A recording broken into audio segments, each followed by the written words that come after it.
اللہم صلی علی محمد و آل محمد وعجل فرجہم اجمعین۔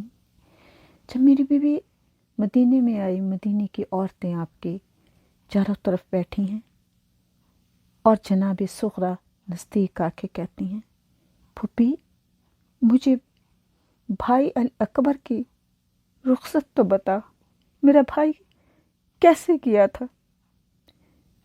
جناب زینب نے دکھی آنکھوں سے جناب صغرا کی طرف دیکھا اور کہا، تیرا بھائی تھا نا صغرا؟ میرا تو لال تھا، میرا تو بیٹا تھا علی اکبر۔ تو آپ فرماتی ہیں کہ جب میرا علی اکبر عقاب پر سوار ہوا، سب بیویوں سے ملاقات کے بعد خیمے تک پہنچا تھا، تو میں خیمے کے در پہ گئی اور میں نے گھوڑے کی گردن میں باہیں ڈال دیں اور آہستہ سے کہا، نقاب چہرے سے اٹھا علی اکبر۔ بس میں علی اکبر کے چہرے کی بلائیں لے رہی تھی اور میرے آنسو بہتے جا رہے تھے، میرے لب خاموش تھے۔ تو کچھ دیر گزری تھی کہ بھیا حسین میرے نزدیک آئے، میرے کندھے پہ ہاتھ رکھا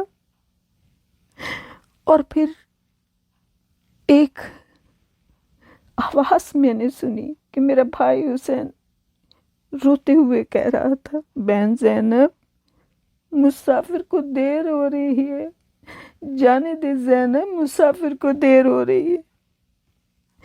میری نظریں علی اکبر کے چہرے پر تھی اور نظریں دیکھ رہی تھی، علی اکبر کے چہرے کا طواف کر رہی تھی۔ علی اکبر کا چہرہ سرخ تھا، آنکھوں سے آنسو جاری تھے۔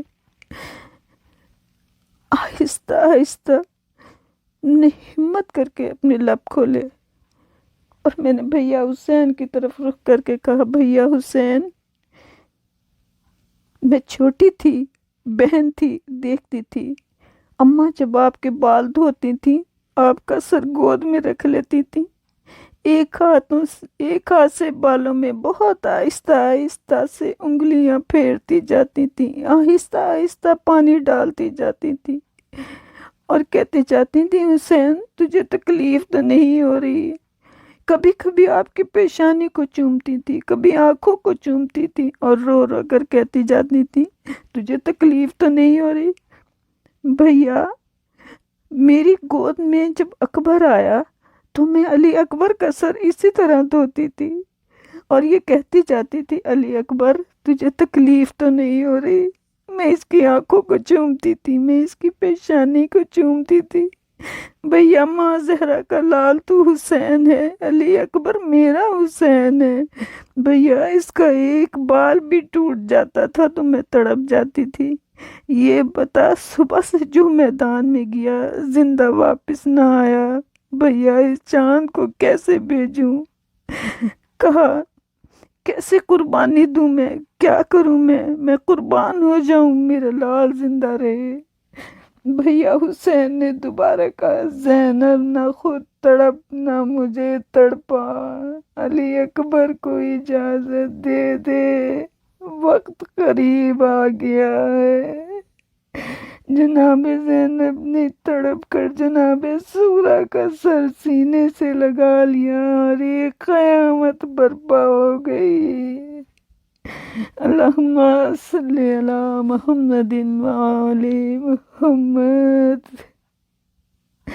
بارالہ اس ذکر کے صدقے سے ہمارے گناہ کبیرہ و صغیرہ کو معاف کر دینا، جو بے اولاد ہیں ان کو اولاد عطا کر، جو بے روزگار ہیں ان کو روزگار عطا کر، مقروض کے قرض ادا کر دے، مجبور کی مدد کر، پریشان حال کی پریشانیاں دور کر دے۔